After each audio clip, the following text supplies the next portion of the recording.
Serial वसुधा के आने वाले ट्रैक में अब कहानी एक ऐसा मोड़ लेने वाली है जो दर्शकों को पूरी तरह से हिलाकर रख देगा। अब सब कुछ उलट-पुलट होने वाला है।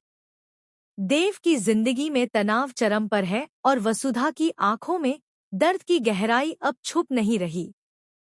देव अपनी मासा को सच बताने की कोशिश कर रहा है, लेकिन हर बार उसकी बात बीच में ही रह जाती है। देव चाहता है कि नंदिनी के पेरेंट्स को कोई परेशानी न हो, इसलिए वह उन्हें बुलाना ही नहीं चाहता। लेकिन चंद्रिका, जो अपनी बेटी के लिए बेहद उत्साहित है, किसी की नहीं सुनती।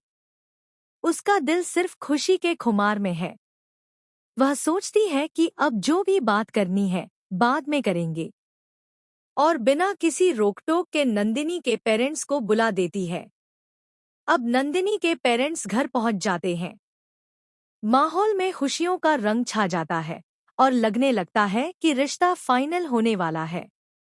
लेकिन खुशी का यह पल बहुत छोटा ही रहता है, क्योंकि अब एक बड़ा कांड होने वाला है। देव अंदर ही अंदर परेशान है।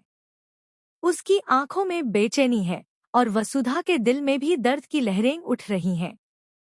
देव के बाबू साहब अब उसे सलाह दे रहे हैं कि इस स्थिति में शहर छोड़ देना ही सबसे सुरक्षित रहेगा। उन्होंने अविनाश के साथ मिलकर यह प्लान बनाया है कि देव को वसुधा को लेकर दूर कहीं चला जाना चाहिए, ताकि उनकी सुरक्षा सुनिश्चित हो सके। लेकिन कहानी में ट्विस्ट तब आता है जब देव यह फैसला लेने के लिए तैयार हो जाता है कि वह वसुधा के साथ कहीं दूर चला जाएगा। वहीं वसुधा कहती है कि वह कहीं नहीं जाएगी। उसका कहना है, मैं यहीं रहूंगी।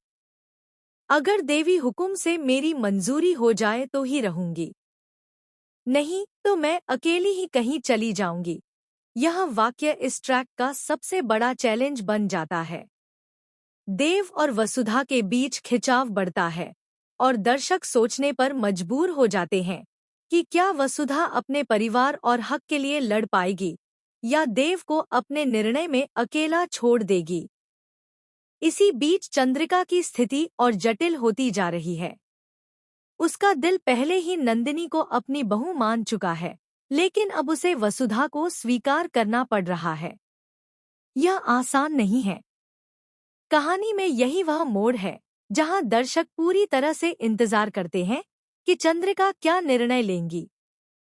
लेकिन एक अच्छी खबर यह है कि सूर भाईसा अब सगाई के दिन पर कहानी